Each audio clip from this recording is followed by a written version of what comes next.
Hello students, आज हम हिंदी विषय के अंदर ग्रामर सेक्शन देखेंगे, जिसके अंदर आज हम सबसे पहले पढ़ने वाले हैं कर्तृवाचक संज्ञा। शुरुआत करते हैं कर्तृवाचक संज्ञा से।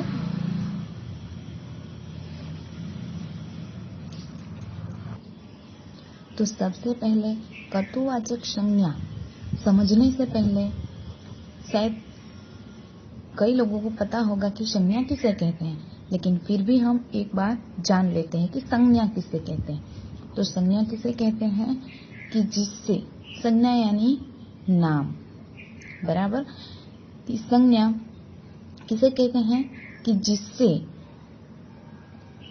किसी भी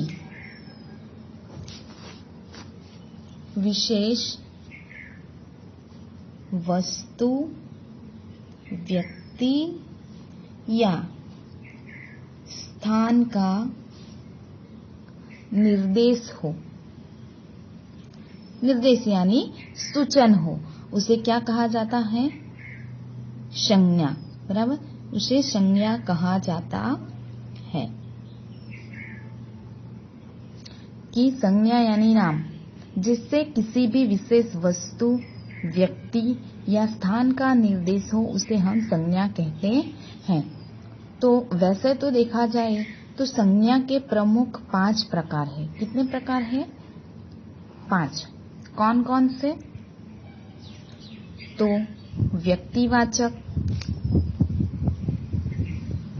दूसरा जातिवाचक, तीसरा भाववाचक, चौथा समूहवाचक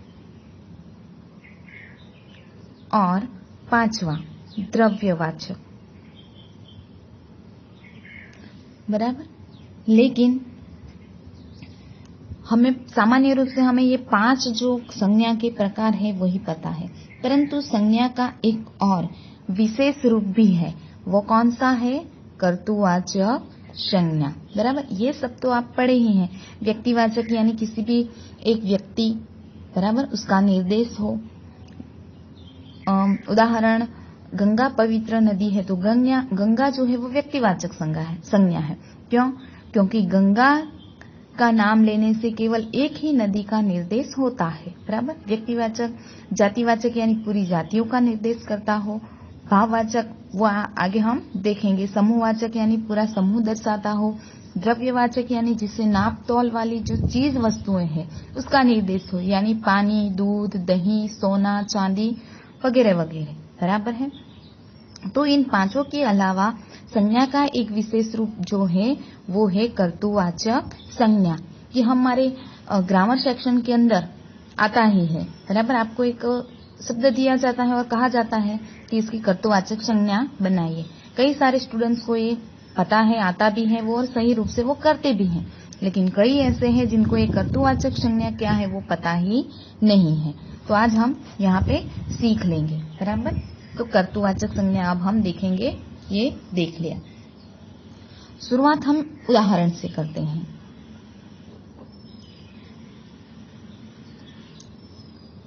यहाँ पे मैं एक उदाहरण लिखती हूँ। श्री शुक्ल जी हमारी परीक्षा लेंगे। आगे, श्री शुक्ल जी हमारे परीक्षक होंगे, बराबर, बराबर। यहाँ क्या हुआ? परीक्षा, और यहाँ पे परीक्षक। वाक्य वैसा का वैसा ही है, बराबर। हम देखते हैं कि पहला वाक्य जो है उसमें रेखांकित यानी अंडरलाइन किया हुआ जो शब्द समूह है, शब्द है परीक्षा लेंगे, जिसका दूसरे सेंटेंस में क्या हो गया? परीक्षक, बराबर। कि यहाँ पे परीक्षा लेना एक कार्य है, परीक्षा लेना एक क्या है? कार्य, काम है, बराबर। और जो व्यक्ति इस परीक्षा लेने का कार्य करता है उसे क्या कहते हैं? परीक्षक। कि परीक्षा एक कार्य है और उस कार्य को करने वाला व्यक्ति जो है, बराबर, वो कौन है? परीक्षक, यानी वो क्या हुआ? हमारा कर्ता हुआ, बराबर है। दूसरा उदाहरण देखते हैं हम। वह भीख मांगता है। दूसरा, वह भिखारी है। ऊपर के वाक्य में जैसे हमने देखा सेम, यहाँ पे भी, यहाँ पे भीख, यहाँ पे भिखारी, कि हम देखते हैं कि पहले वाक्य के अंदर भीख मांगता है और दूसरे वाक्य में रेखांकित शब्द, अंडरलाइन किया हुआ जो शब्द है वो भिखारी, बराबर, कि दोनों अंडरलाइन किए हुए जो शब्द है उसका एक ही अर्थ निकलता है, बराबर। लेकिन ये भीख एक कार्य है, यहाँ पे ऊपर देखा वैसे ही क्या है? कार्य है, और ये कार्य करने वाला है। भीख मांगना एक कार्य है, उस कार्य के करने वाले को भिखारी कहते हैं, यानी ये हमारा हुआ कर्ता, बराबर। तो अगर आपको एग्जाम के अंदर पूछा जाए परीक्षा का कर्तृवाचक बनाइए तो परीक्षक, भीख का कर्तृवाचक बनाइए तो भिखारी। तो कर्तृवाचक संज्ञा हमें कैसे बनानी है कि हमें कर्ता दिया गया है, हमें कार्य दिया गया होता है, उसका हमें कर्ता यानी कर्तृवाचक संज्ञा बनानी होती है। हम थोड़े उदाहरण देख लेते हैं जिससे आपको ज्यादा समझ में आ जाए। आपको दिया गया हो अगर संचालन, इसकी कर्तृवाचक संज्ञा बनानी है हमें, तो क्या होगा? संचालक, बराबर। जो किसी भी चीज वस्तु का संचालन करता हो उसे हम क्या कहेंगे? संचालक, बराबर। पूजा, पूजा एक कार्य है और उस कार्य को करने वाले को हम क्या कहते हैं? पुजारी, बराबर। उसी प्रकार प्रशंसा, प्रशंसा करना एक कार्य है तो इस कार्य को करने वाला प्रशंसा कौन करता है? प्रशंसक, बराबर है। भूलना तो भुलक्कड़, बराबर है। उसी प्रकार सोना, सोनार। देखिए हम यहाँ पे जो शब्द है उसका कर्तृवाचक संज्ञा बनाते हैं, उस समय हमें पीछे से प्रत्यय लगाने पड़ते हैं, बराबर। यहाँ पे संचालन तो संचालक, अक, कौन सा प्रत्यय लगा? अक। उसी प्रकार पुजारी, पुजारी में कौन सा लगा? आरी। यहाँ पे भी प्रशंसक यानी अक। भुलक्कड़ में अक्कड़, कौन सा प्रत्यय लगा? अक्कड़। और सोनार के अंदर आर। वैसे शब्द जो दिए होते हैं उनके पीछे हमें प्रत्यय लगाकर इस प्रकार कर्तृवाचक संज्ञा हम बना सकते हैं, बराबर है। अब हम आगे देखते हैं, हमारी कर्तृवाचक संज्ञा यहाँ पे पूरी होती है। आगे भाववाचक संज्ञा हम देखते हैं।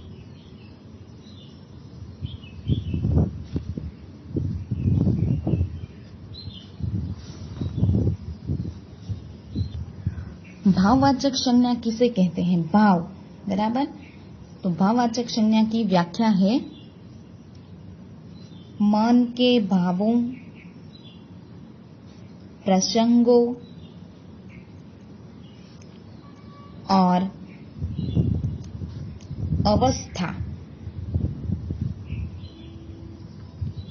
अवस्थाओं यानी दशा, सिचुएशन, परिस्थिति, दशाओं का बोध कराती हो।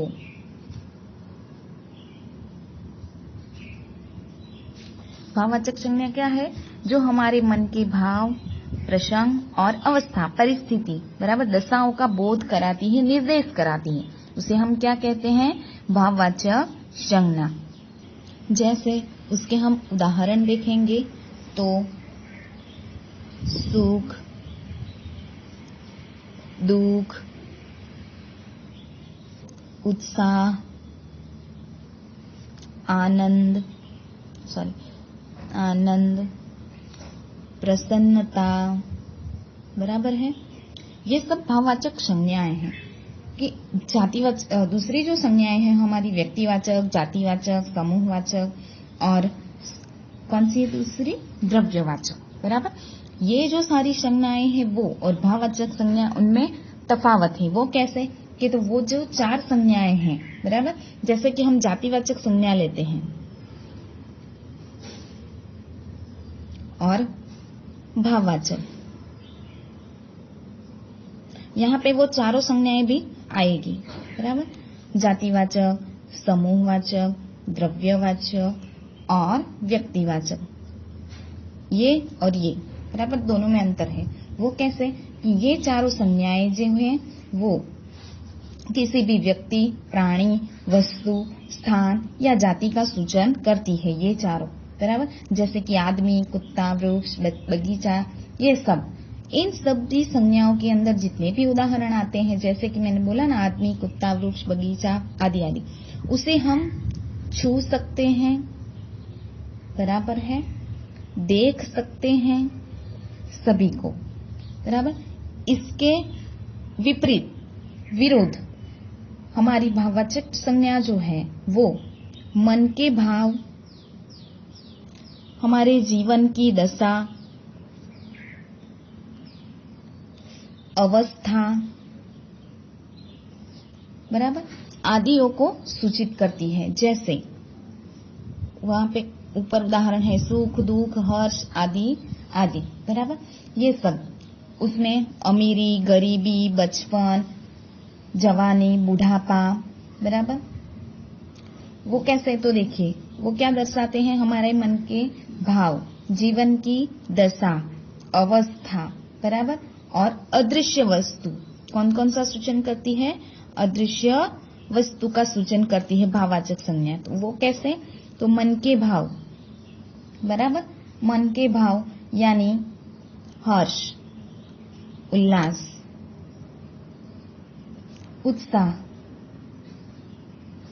उदासी, ये सब मन के भाव दर्शाते हैं। उसके बाद हमारे जीवन की दशा, बराबर, हमारे लाइफ की सिचुएशन कैसी है, वो हम अमीर है, गरीब है, बराबर, अमीरी, गरीबी, बीमारी। उसके बाद अवस्था, अवस्था यानी बचपन, जवानी, बुढ़ापा, ये सब अवस्थाएं दर्शाती हैं। और अदृश्य वस्तु, जिसे हम कभी देख नहीं सकते, वो तो हवा, हवा केवल हम महसूस करते हैं, उसे देख नहीं सकते। आत्मा, ईश्वर आदि, बराबर है कि इन चारों संज्ञाओं के अंदर जो कुछ भी उदाहरण आते हैं उसे हम छू सकते हैं, देख सकते हैं। जबकि भाववाचक संज्ञाओं के अंदर इतनी चीजों का निर्देश होता है और जिसे हम कभी देख नहीं सकते, छू नहीं सकते, बराबर। यहाँ पे एक उदाहरण लेते हैं, जातिवाचक संज्ञा, तो गाय, गाय एक जातिवाचक संज्ञा है, पूरे समूह का निर्देश करती है। गाय को हम देख सकते हैं, छू सकते हैं, बराबर। वैसे यहाँ पे एक उदाहरण लेते हैं इनमें से, हवा, हवा हमने हवा ली है, बराबर। तो हवा को हम कभी देख नहीं सकते, छू नहीं सकते, केवल हम उसे क्या कर सकते हैं, महसूस कर सकते हैं। क्या कर सकते हैं, महसूस। तो भाववाचक संज्ञाओं को हम केवल अनुभव कर सकते हैं, महसूस करते हैं, उन्हें हम देख या छू नहीं सकते। जिस प्रकार लड़का, बराबर, लड़का एक जातिवाचक संज्ञा है, तो हम उसे देख सकते हैं, छू सकते हैं, पर उनके लड़कपन को, बराबर, बचपन को हम देख और छू नहीं सकते। वो केवल एक महसूस करने की चीज है। समझ में आई भाववाचक संज्ञा किसे कहते हैं? उदाहरण देखते हैं। पिता, पिता का क्या होगा, पितृत्व। पिता को हम देख सकते हैं, छू सकते हैं, उसके पितृत्व को देख नहीं सकते, बराबर। अच्छा, अच्छाई, किसी भी व्यक्ति के अंदर की अच्छाई को हम देख नहीं सकते, छू नहीं सकते, उसे केवल महसूस कर सकते हैं। इंसान, इंसानियत, इंसान सभी ने देखे हैं, छुए हैं, लेकिन उसकी इंसानियत को केवल महसूस की है। उसी प्रकार मनुष्य क्या होगा? मनुष्यता बराबर है, यह है भाववाचक संज्ञा। आप लोगों को कर्तृवाचक संज्ञा और भाववाचक संज्ञा समझ में आ गई होगी। आप लोगों को कर्तृवाचक संज्ञा और भाववाचक दोनों के 10-10 उदाहरण आपकी ग्रामर की बुक में लिखने होंगे। वो आपको इन सब की PDF भेज दी जाएगी, वो लिखना है सबसे पहले, उसी के बाद ये 10-10 उदाहरण आपको ढूंढ के लिखना होगा। Thank you.